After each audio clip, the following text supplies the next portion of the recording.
Satu ketika Sang Buddha melewati satu daerah di Kolia.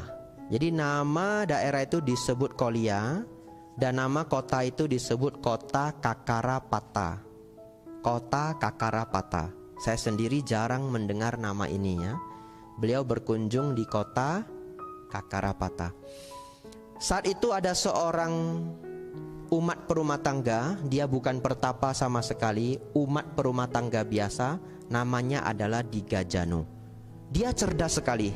Begitu dia bertemu Sang Buddha, dia cepat-cepat mendekati Sang Buddha. Lalu dia memberi hormat, dia namaskara, lalu dia memperkenalkan diri. Sang Buddha, saya adalah Digajanu, perumah tangga. Ingat ya, dia memperkenalkan diri ke Sang Buddha, dia adalah perumah tangga. Bahkan supaya lebih bisa dipahami apa yang dia maksudkan, dia mengulang bahwa saya Bante adalah seorang perumah tangga yang menikmati kesenangan indria, memiliki anak-anak di rumah. Saya menikmati kayu cendana impor dari Kasih. Lalu keluarga kami menikmati nyanyian dan tarian, menikmati apa yang dinikmati oleh para perumah tangga. Jadi dia berusaha mengungkapkan kepada Sang Buddha, saya ya perumah tangga biasa, menggunakan emas dan perak. Lalu dia bertanya ke Sang Buddha, Oh Sang Buddha, ajarkanlah kepadaku bagaimana agar kami bisa menjadi sejahtera dan bahagia. Pinter ya? Kenapa saya katakan pinter? Ini kalau disederhanakan, dia nanya, Oh Sang Buddha, gimana sih tips biar kaya raya? Gitu ya. Itu kalau gampangnya, kalau kita menggunakan bahasa sastra sutra, kadang-kadang maknanya kita nggak nangkap gitu. Tapi kalau disederhanakan itu gimana? Oh Sang Buddha, saya ini loh orang biasa Sang Buddha, bukan pertapa seperti Anda. Saya punya anak, punya biaya, di rumah juga menggunakan hal-hal pada umumnya. Oh Sang Buddha, gimana sih caranya biar kaya? Begitu ya. Kira-kira relevan enggak dengan zaman sekarang? Relevan ya. Karena kalau saya lihat Dhamma Talk, kalau judulnya misalkan Vipassana dan Samatha, yang datang mungkin 300 orang. Tapi judulnya kalau hoki dan kebahagiaan, yang datang 2000 orang. Betul ya? Masih relevan ya? Semua orang ingin kaya raya. Bapak Ibu Saudara, apa yang dijawab Sang Buddha? Saya akan menceritakan ke Bapak Ibu sembari mengikuti apa yang sudah saya catat, agar Bapak Ibu benar-benar merasakan ini loh nasihat dari Sang Buddha ya. Ini saya ambil langsung dari Anguttara Nikaya. Sang Buddha memberikan 4 nasihat Bapak Ibu. Sangat baik Bapak Ibu hafal. Kenapa hafal? Kalau kita belajar Dhamma tidak dihafal, minggu depan sudah lupa. Jadi Bapak Ibu sangat baik ketika mendengarkan Dhamma, anggaplah Bapak Ibu sedang belajar Dhamma seperti zaman para biku belum mencatat apapun di buku. Jadi setelah dipelajari dihafalkan, setelah pelajari dihafalkan. Bahkan nanti pulang dari sini kalau lupa bulir ketiga apa ya, nanya temannya, tadi yang ketiga apa ya? Setelah diberitahu temannya dihafalkan. Jadi kalau pulang ingat yang 4 ini saja sudah luar biasa ya. Bapak Ibu nanti minggu depan ujian ya. Ya, yang pertama, ini bagus sekali ya. Saya senang penerjemahan bahasa Inggrisnya. Tadi pagi-pagi saya baca versi bahasa Inggris karena saya tidak ketemu versi bahasa Indonesia di Google ya. Karena ini bukan wihara tempat saya tinggal, saya datang tidak membawa buku yang banyak. Jadi mau tidak mau saya cari di internet. Tapi jadi ketahuan ya, bahan saya dadakan ya. Ini baru dibuat. Bapak Ibu Saudara, dalam bahasa Inggris ditulis bahwa nasihat Sang Buddha yang pertama adalah accomplishment in initiative. Accomplishment in initiative. Artinya apa? Pencapaian dalam inisiatif. Aneh ya? Pencapaian dalam inisiatif. Tapi kalau diterjemahkan ke bahasa Indonesia, buku Indonesia menerjemahkannya sebagai pencapaian usaha. Ya. Kenapa demikian? Ini bagus sekali menurut saya. Jadi Sang Buddha menjelaskan bahwa seseorang memiliki pencapaian dalam inisiatif, pencapaian dalam usaha, dia mau bekerja keras. Jadi dia mau bekerja keras dan mengatur apa yang belum sesuai. Kalau saya ceritakan ini dia mau bekerja keras, dia mau mengatur apa yang belum sesuai, sepertinya sederhana saja, tapi kenyataannya tidak. Mengatur itu dalam bahasa Inggris disebut managing. Manage. Buktinya ada loh orang kuliah 4 tahun cuma belajar managing. Betul ya? Bachelor of Management. Belajar ngatur aja 4 tahun. Ya, Bachelor of Management itu S1 manajerial. Manager itu pengatur. Jadi kita pakai serapan bahasa Inggris manage, mengatur, manager, pengatur. Belajar ngatur saja bertahun-tahun, 4 tahun. Jadi kalau dia lanjut S2, Master Degree in Managerial, tambah 2 tahun, 6 tahun. Jadi kalau sudah kuliah 6 tahun nanti ditanya temannya, kamu S2 kuliah apa? Kuliah ngatur. Itu betul kalau diterjemahkan. Betul ya? Saya kuliah ngatur-ngatur. Itu artinya ngatur-ngatur itu sulit Bapak Ibu. Jadi memang benar, dalam usaha kita menjadi sejahtera, menjadi lebih baik dari waktu ke waktu, apakah Bapak Ibu dagang, apakah bekerja, maka tugas kita itu belajar mengatur. Mengatur diri, mengatur lingkungan, mengatur orang lain. Nasihat yang pertama, pencapaian usaha yang tidak kenal henti. Pencapaian usaha yang tidak kenal henti. Saya ingin Bapak Ibu pulang dari sini menghafal ini. Di dalamnya minimal memahami 2 hal. 1, mau bekerja keras. Yang kedua, pintar dalam mengatur. Kalau bekerja keras sudah tidak perlu diberitahu. Semuanya tahu apa artinya kerja keras. Tapi mengatur ini sulit Bapak Ibu. Emang apa sih mengatur, Bante? Mengatur itu kalau Bapak Ibu melihat apa yang belum sesuai, dibuat jadi sesuai. Kalau Bapak Ibu punya karyawan atau kita bekerja punya bawahan, kok mereka sering sekali tidak melakukan apa yang saya suruh ya? Atau mereka kok sering sekali lalai ya? Diberi 3 tugas, ngerjain 2, yang 1 lupa. Diberi 5 tugas, ngerjain 3, yang 2 lupa. Kalau Bapak Ibu selalu menyalahkan orang lain, tidak ada hal baik yang bisa kita kembangkan. Tapi karena kita ingat nasihat Sang Buddha, mengatur apa yang belum sesuai. Apa ya caranya ya?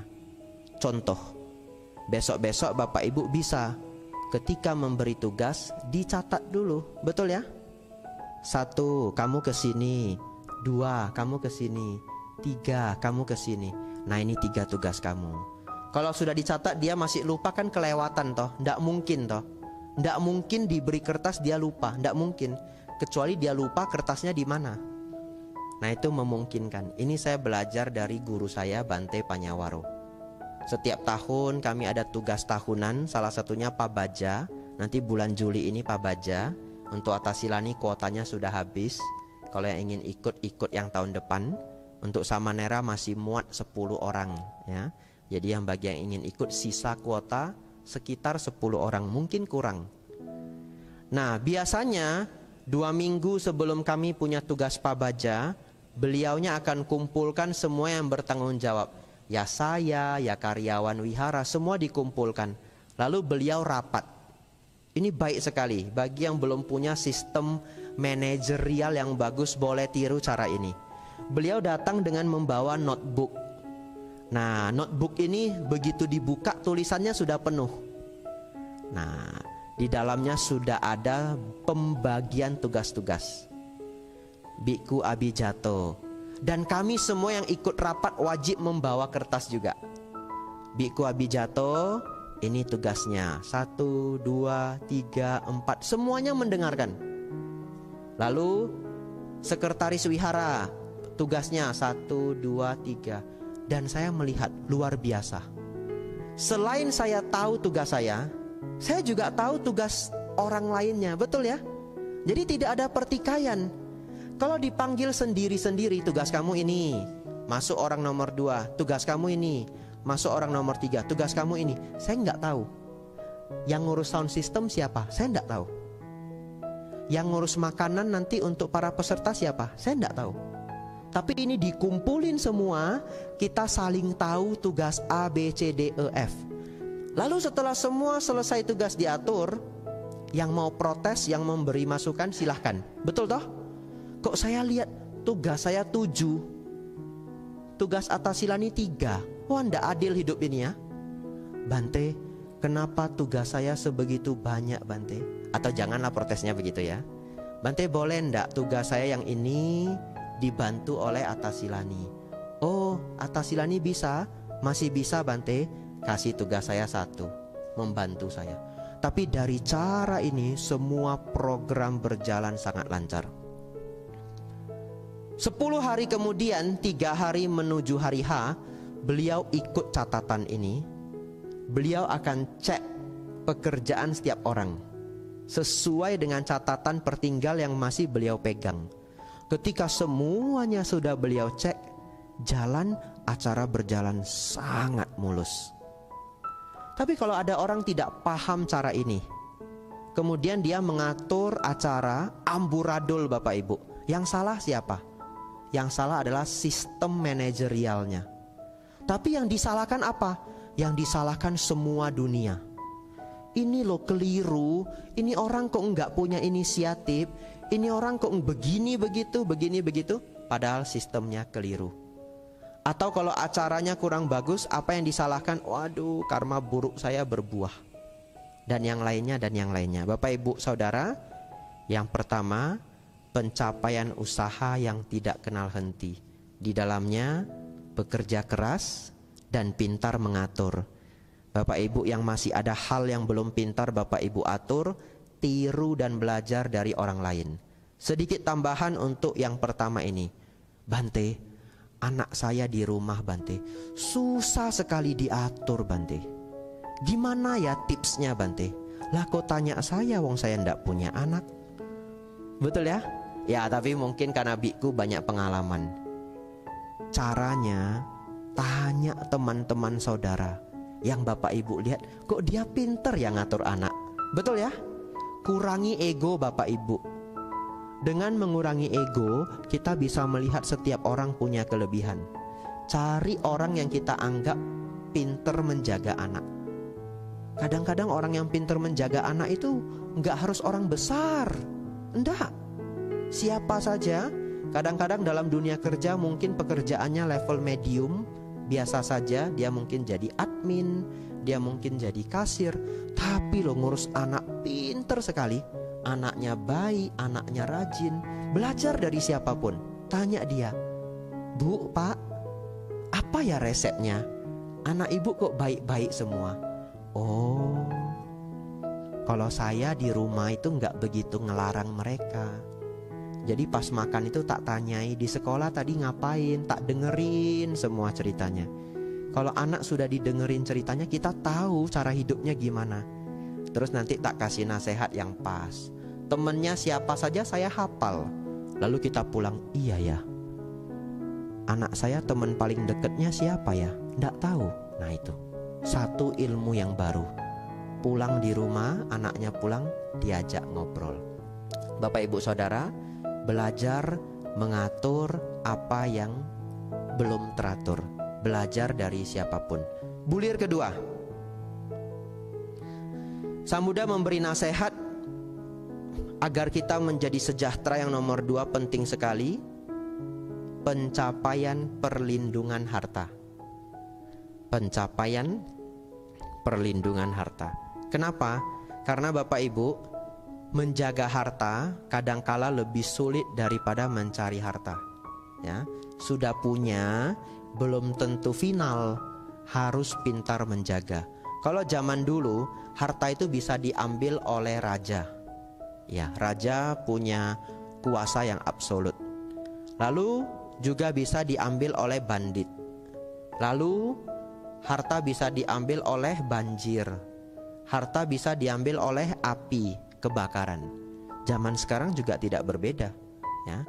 Kadangkala saya mengunjungi provinsi-provinsi lain, diceritakan oleh umat, Bante, pabrik saya baru kebakaran. Nah, harta diambil oleh api, ya. Bante, saya tertipu, saya ikut robot trading, ya. Iya benar, saya dicurhatin umat, habis 2M Bante, ya. Bante, saya banyak utang. Kok bisa? Kan gajinya lumayan. Iya Bante, saya ikut kripto. Saya juga nggak ngerti, saya dicurhatin ya, saya dengar ya. Dan yang lainnya dan yang lainnya. Zaman dulu yang mengambil harta kita ya raja, bandit, banjir, api. Zaman sekarang Bapak Ibu harus lebih pintar lagi, karena di sini yang datang banyakan bapak-bapak, ibu-ibu, tapi setidaknya jagain anaknya, ya. Jadi saya cerita di sini yang punya anak, ajari anaknya. Tapi kalau masih seumuran saya atau di bawah saya, hafal ini. Setiap beberapa tahun sekali selalu ada Ponzi scheme, ya. Ponzi scheme atau skema Ponzi. Apa itu skema Ponzi? Kita ditawari, kamu masukin uang, nanti sebulan lagi berbuah. Masukin 10 juta, ditunggu entah seminggu, entah sebulan, jadi 15 juta. Apa saja iming-imingnya. Duitnya dijadiin bisnis kah? Duitnya beginikah? Begitukah? Tapi Bapak Ibu, ini saran saya, ajari nanti pulang ke anaknya, keponakannya. Kalau ada orang menjanjikan keuntungan 20%, 30% dalam 1 minggu, kamu taruh aja 2 juta. Nanti 2 minggu sudah jadi 3 juta. Berarti 2 minggu dapat 50%, betul? Ini masih konsen semuanya ya. Taruh 2 juta, 2 minggu jadi 3 juta. Bapak Ibu Saudara, kalau ada kesempatan bisnis seperti itu, mereka nggak akan nawari kita. Nggak akan nawari kita. Mereka nawari siapa? Mereka akan nawari level negara. Kalau saya pebisnis sejati, saya punya bisnis yang profitnya pasti 2 minggu dapat 50%, 2 minggu 50%. Profit pasti, bisnisnya legal, tidak ada yang aneh-aneh. Untuk apa saya keliling-keliling nyari individu? Nggak usah. Saya nyari presiden negara, betul? Saya nyari menteri perdagangan. Ngapain saya datang ke Balikpapan dari rumah ke rumah? Berarti ya nggak menjanjikan, betul ya? Saya datang ke mana? Negara seperti negara-negara menengah. Saya pergi ke Sri Lanka, nawari mereka. Saya pergi ke Laos, ke Kamboja, nawari presidennya. Setiap 2 minggu profitnya 50%, betul ya? Tapi kenapa dia harus turun sampai ke level individu? Tanda tanya besar. Bapak Ibu Saudara, setiap beberapa tahun sekali skema Ponzi ini akan muncul. Ingatkanlah anak-anak Anda. 5 tahun, 10 tahun akan muncul ya. Zaman saya kecil juga ada, namanya BMA. Kalau ada yang masih ingat ya, kalau seumuran orang tua saya pasti hafal. Naruh berapa, nanti 2 minggu jadi berapa ya. Setelah itu kabur, habis semuanya. Bapak Ibu Saudara, Sang Buddha mengajarkan perlindungan harta ya. Yang ketiga, memiliki teman yang baik. Ini sangat pentingnya, sangat penting. Ini 15 menit pembahasan terakhir saya, tinggal 2 poin ya. Sangat penting. Saya punya teman, nah satu ketika dia nanya saya begini, kok saya sering ditipu teman sendiri ya? Padahal saya jadi orang sudah berusaha baik. Baik ke siapa aja, siapa aja saya bantu. Kok akhirnya saya ditipu ya? Bapak Ibu coba renungkan. Biasanya kalau orang ditipu dalam jumlah yang besar, saya ulangi, orang ditipu dalam jumlah yang besar, seringnya orang itu ditipu oleh orang yang dia kenal atau yang tidak dikenal. Dikenal ya, aneh ya. Aneh loh. Saya ngerti bahasa Hokkien. Dalam bahasa Hokkien ada satu istilah, Jiak sek bo jiak cho ya. Ini ada yang paham enggak ya? Jiak sek bo jiak cho ya. Makan yang matang, bukan yang mentah. Makan yang matang, bukan yang mentah. Tapi kata matang dalam bahasa Hokkien juga artinya kenal. Se. Se itu matang, se itu kenal. Orang makan yang kenal, bukan makan yang tidak kenal. Artinya tidak jarang loh orang ditipu oleh teman baik sendiri atau saudara sepupu sendiri. Ya, saya punya keluarga yang dia dimakan sama teman baik semasa SD. Teman sangat baik semasa SD. Siapa yang menyangka sudah 15 tahun atau 30 tahun tidak ketemu muncul untuk makan kita. Itu ya, jak sek bo jak cho ya. Hati-hati ya Bapak Ibu ya. Ya. Lalu bagaimana resepnya dalam ajaran Sang Buddha? Asewana cak balanang pandita nan cak sewana. Bergaulah dengan orang bijaksana, tidak dengan orang bodoh. Jadi poin ketiga Sang Buddha mengajarkan apa? Good friendship, memiliki teman yang baik. Bapak Ibu Saudara, filterlah teman sahabat Anda dengan baik. Kalau teman kenalan siapa aja boleh. Tapi kalau sahabat, berhati-hatilah. Orang yang paling dekat dengan kita pasti memberi pengaruh ke kita. Kalau Bapak Ibu sampai sudah 2, 3, 4 kali pernah ditipu teman sendiri, itu mungkin yang salah adalah filter Bapak Ibu. Kalau bersahabat itu harus punya filter. Apa filternya Bante? Dari Sang Buddha, filternya adalah yang pertama, memiliki iman. Ya. Jadi dalam bahasa Pali adalah saddha. Kenapa saya terjemahkan sebagai iman? Karena kita tinggal di Indonesia lintas agama, betul ya? Ya, kita akan berteman dengan siapapun, tapi lihatlah imannya. Kalau dia bukan Buddhis pun tapi beriman, biasanya dia jauh dari kejahatan, ya. Bapak Ibu Saudara, yang kedua adalah sila yang baik. Dia tidak mencuri, ya, dia tidak menyakiti orang lain. Bante, gimana caranya? Kan saya nggak tahu dia nyuri apa nggak nyuri sampai titik di mana dia menipu saya. Betul ya? Lihat kesehariannya. Kalau kita sebagai teman baiknya, tapi dia sering menyakiti orang lain, bukan kita, kita pun sudah harus hati-hati. Ngerti maksud saya ya? Misalkan ketika dagang dia curang, memang dia mencurangi orang lain, bukan kita. Tapi di sini kita tahu, oh, dia sudah terbiasa melanggar sila. Kalau Bapak Ibu punya filter, Bapak Ibu sudah harus mulai hati-hati. Enggak harus nunggu dia mencurangi kita. Tapi ketika dia dengan gampangnya mencurangi orang lain, satu poin, ya, dia melanggar sila. Yang ketiga, kedermawanan. Lihat tingkat kedermawanannya. Carilah teman-teman yang punya sifat dermawan. Karena sifat dermawan itu adalah kebalikan dari sifat curang suka mencuri, betul? Ya, lihat kedermawanannya. Jangan nanti ada pengemis minta uang, dia ndak ngasih, lalu dia komentar begini, ngapain ngasih? Bukannya kerja. Nah, begitu ya. Minggu depan kita ketemu lagi naik mobil bareng, ada orang cacat, beneran sudah tidak bisa bekerja ya, tangan cuma satu, kaki cuma satu, kemudian cacat.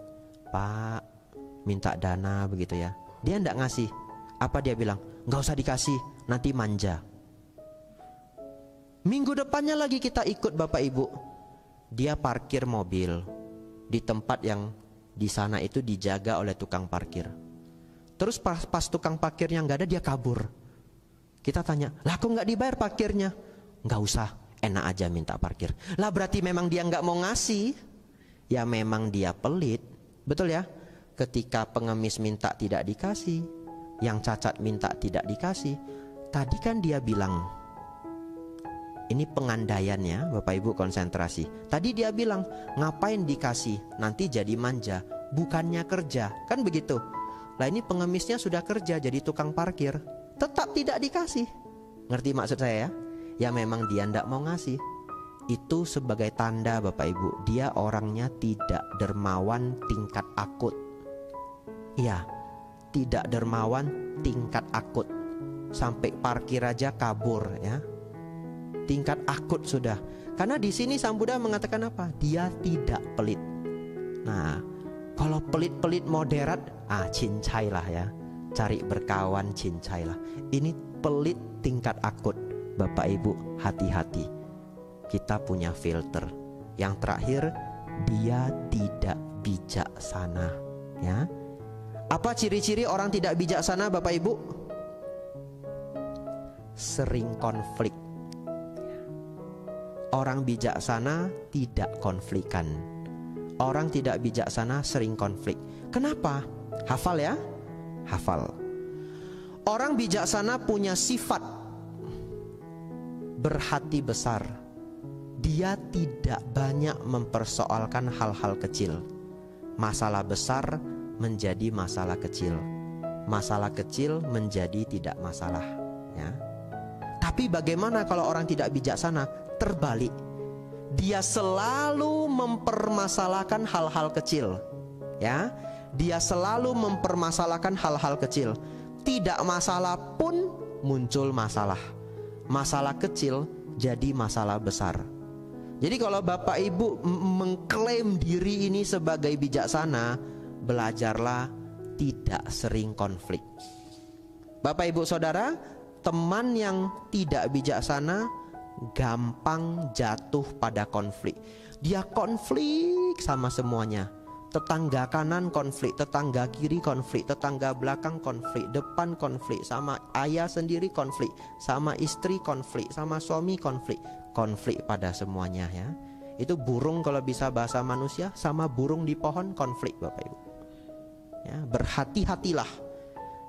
Belajar dekat dengan orang yang bijaksana. Bapak Ibu Saudara, teman yang baik punya 4 poin diajarkan oleh Sang Buddha. 1, dia punya iman. Yang kedua, dia punya etika atau sila. Yang ketiga, dia punya kedermawanan. Yang keempat, dia bijaksana. Yang pertama, dia punya iman. Yang kedua, dia punya etika dan sila. Yang ketiga, dia punya kedermawanan. Yang keempat, dia bijaksana. Carilah sahabat terdekat Bapak Ibu yang punya sifat-sifat ini. Sahabat yang paling dekat kita kan cuma 2-3 orang, betul ya? Carilah yang seperti ini. Bante, saya sudah bersahabat sama dia 20 tahun Bante, tapi dia nggak bijaksana. Gimana ya Bante? Kan nggak mungkin saya ganti sahabat. Terlambat sudah Bante. Ya, sering-sering ajak dia datang ke wihara kalau dia mau ya. Kalau dia tidak terlalu rajin datang ke wihara, sesekali ketika topiknya sesuai ya. Bapak Ibu lihat, oh ini topiknya mesti bagus, SPD barangkali, diajak sesekali tapi kualitasnya yang sesuai dengan yang dia butuhkan ya. Pelan-pelan dia akan belajar jadi bijaksana. Bapak Ibu Saudara, terakhir nasihat Sang Buddha adalah keuangan yang seimbang ya. Tidak lebih besar pasak daripada tiang. Hiduplah dengan lebih seimbang. Kalau pengeluaran kita selalu lebih besar daripada pemasukan, sampai kapanpun tidak akan sejahtera ya. Ini sudah bukan rahasia umum. Satu tambahan dari saya, bagaimana Bante agar kita bisa hidup lebih seimbang? Karena begini, kalau kita tidak hati-hati dan tidak belajar, tanpa Bapak Ibu sadari, sering sekali orang, apalagi anak-anak atau orang-orang di bawah umur 30, berapapun gajinya, habis bulan habis gaji ya. Dulu gajinya 3,5 juta, habis bulan habis gaji. Dapat promosi, gajinya 6 juta, habis bulan habis gaji. Promosi lagi Naik pangkat, gajinya 10 juta jadi supervisor. Habis bulan, habis gaji. Naik lagi 15 juta, habis bulan, habis gaji. Kalau begitu, kapan nabungnya? Kalau habis bulan habis gaji, bahayanya apa? Kalau ada tragedi yang di luar kebiasaan, kita sudah nggak bisa nanggulangi. Mau ndak mau harus ngutang. Jadi Bapak Ibu Saudara, hidup yang seimbang ini PR yang paling sulit ya, PR yang paling sulit. Inilah tugas paling sulit, belajar hidup yang seimbang. Tapi tipsnya bagaimana ya Bante? Ini tips dari saya. Saya pikir ini sudah banyak yang usia senior, nanti diajarkan ke anak-anaknya, ke keponakannya ya. Belajar untuk tidak menggantungkan semua kebahagiaan kita pada kebahagiaan yang harus bayar. Saya ulangi ya. Belajarlah untuk tidak menggantungkan semua kebahagiaan kita pada kebahagiaan yang harus bayar. Bante, saya seminggu sekali harus healing Bante. Healingnya gimana? Minimal ke puncak Bante. Bagaimana tidak habis bulan habis gaji, dia punya syarat seminggu sekali harus healing. Setiap healing mahal, karena dia gantungkan semua kebahagiaan dia itu dengan kebahagiaan yang bayar. Tapi dia harus belajar menciptakan kebahagiaan yang tidak bayar. Dan ternyata kebahagiaan yang tidak bayar itu lebih mendamaikan hati. Beneran ya, beneran. Apa kebahagiaan yang tidak bayar? Berkumpul dengan keluarga, betul ya? Di rumah, masak, setelah masak makan bersama. Tidak harus pergi jauh, tapi menikmati kebersamaan itu. Itu juga sebuah kebahagiaan yang tidak boros. Punya hobi ya, mungkin hobinya menanam tanaman, satu hal yang disenangi, tidak berfoya-foya. Bermeditasi, membaca buku, dan hal-hal baik lainnya. Kalau bisa porsinya 50% itu sudah sangat baik ya. Jadi Bapak Ibu renungkan nanti apakah semua hobi saya pakai bayar. Dan semakin banyak kebahagiaan yang tidak bergantung pada materi, maka batin kita pelan-pelan akan semakin damai. Saya ulangi, semakin banyak kebahagiaan kita yang tidak bergantung pada materi, maka batin kita akan lebih mudah menjadi damai.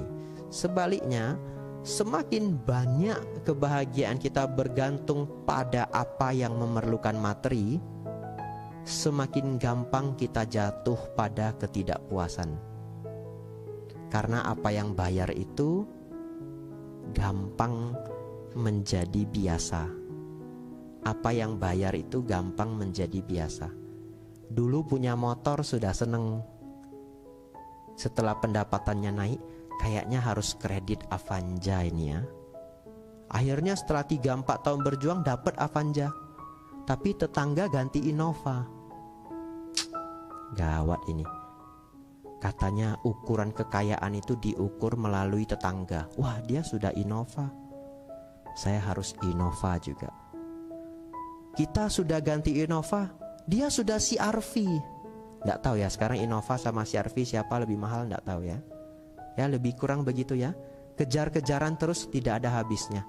Jadi sifat dari kebahagiaan materi adalah gampang tidak terpuaskan. Bahasa Inggrisnya bagus, evaporate. Evaporate itu menguap. Jadi worldly happiness evaporate. Kebahagiaan duniawi itu punya sifat gampang menguap. Nanti renungkan sendiri. Pertama kali Bapak Ibu punya motor atau mobil impian, direnungkan. Hari pertama dapat motor atau mobil impian, senangnya minta ampun. Pertanyaan saya, setelah lewat 2 tahun apakah kebahagiaannya sama dengan hari pertama? Sudah berbeda.